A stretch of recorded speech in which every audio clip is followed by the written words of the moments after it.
Hello friends, ಅನುಗೌಡ YouTube ಚಾನಲ್ಗೆ ನಿಮ್ಮೆಲ್ಲರಿಗೂ ಆತ್ಮೀಯವಾದ ಸ್ವಾಗತ. ಹಾಯ್ ಫ್ರೆಂಡ್ಸ್, ಎಲ್ಲರಿಗೂ ನಮಸ್ಕಾರ. ಇವತ್ತು ಅತಿ ಕಡಿಮೆ ಸಮಯದಲ್ಲಿ ಅತ್ಯಂತ ರುಚಿಕರವಾದ ಆರೋಗ್ಯಕರವಾದ ಹೀರೆಕಾಯಿ ಚಟ್ನಿನ ಹೇಗೆ ಮಾಡೋದು ನೋಡೋಣ ಬನ್ನಿ. ಈಗ ಮೊದಲಿಗೆ ಹೀರೆಕಾಯಿ ಚಟ್ನಿ ಮಾಡಲು ಏನೇನು ಸಾಮಗ್ರಿ ಬೇಕು ಅಂತ ನೋಡೋಣ ಬನ್ನಿ. 2 ಈರುಳ್ಳಿನ ಚಿಕ್ಕ ಚಿಕ್ಕದಾಗಿ ಕಟ್ ಮಾಡಿ ಇಟ್ಕೊಂಡಿದ್ದೀನಿ.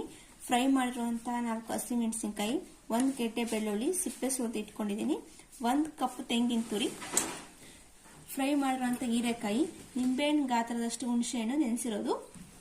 ಒಗ್ಗರಣೆಗೆ ಏನೇನು ಬೇಕಂದ್ರೆ 1 ಟೇಬಲ್ ಸ್ಪೂನ್ ಸಾಸಿವೆ, ಜೀರಿಗೆ, 4 ಒಣಮೆಣಸಿನಕಾಯಿ, ರುಚಿಗೆ ತಕ್ಕಷ್ಟು ಉಪ್ಪು. ಒಂದು ಮಿಕ್ಸಿ ಜಾರಿಗೆ ಕಟ್ ಮಾಡಿ ಇಟ್ಟಿರ್ತಕ್ಕಂಥ ಈರುಳ್ಳಿ, ಬೆಳ್ಳುಳ್ಳಿ, ಫ್ರೈ ಮಾಡಿರ್ತಕ್ಕಂಥ ಹಸಿಮೆಣಸಿನಕಾಯಿ, 1 ಕಪ್ ಕಾಯಿ ತುರಿ, ಫ್ರೈ ಮಾಡಿರ್ತಕ್ಕಂಥ ಹೀರೆಕಾಯಿ, ರುಚಿಗೆ ತಕ್ಕಷ್ಟು ಉಪ್ಪು, ಸ್ವಲ್ಪ ಕೊತ್ತಂಬರಿ ಸೊಪ್ಪು, ಇವನ್ನೆಲ್ಲ ಹಾಕ್ಕೊಂಡು ನುಣ್ಣಗೆ ಮಿಕ್ಸಿ ಮಾಡ್ಕೊಂಡು ಬರಬೇಕು.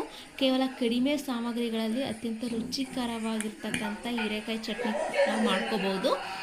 ಇದು ತುಂಬ ಆರೋಗ್ಯಕರ ಪ್ರಯೋಜನಗಳನ್ನು ಹೊಂದಿದೆ. ಇವಾಗ 2 ಟೇಬಲ್ ಸ್ಪೂನ್ ಎಣ್ಣೆ ಹಾಕಿದ್ದೀನಿ. ಇವಾಗ 1 ಟೇಬಲ್ ಸ್ಪೂನ್ ಜೀರಿಗೆ,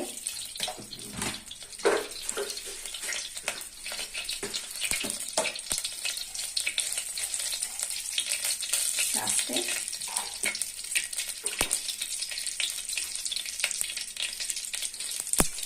ಒಂದು 2 ರಿಂದ 3 ಕಡ್ಡಿ ಕರಿಬೇವಿನ ಸೊಪ್ಪು,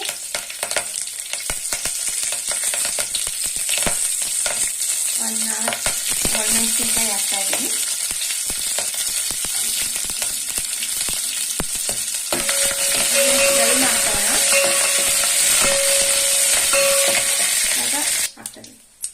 ಇವಾಗ ರುಬ್ಬಿಕೊಂಡಿರುವಂತಹ ಚಟ್ನಿನ ಹಾಕ್ತಾ ಇದ್ದೀನಿ.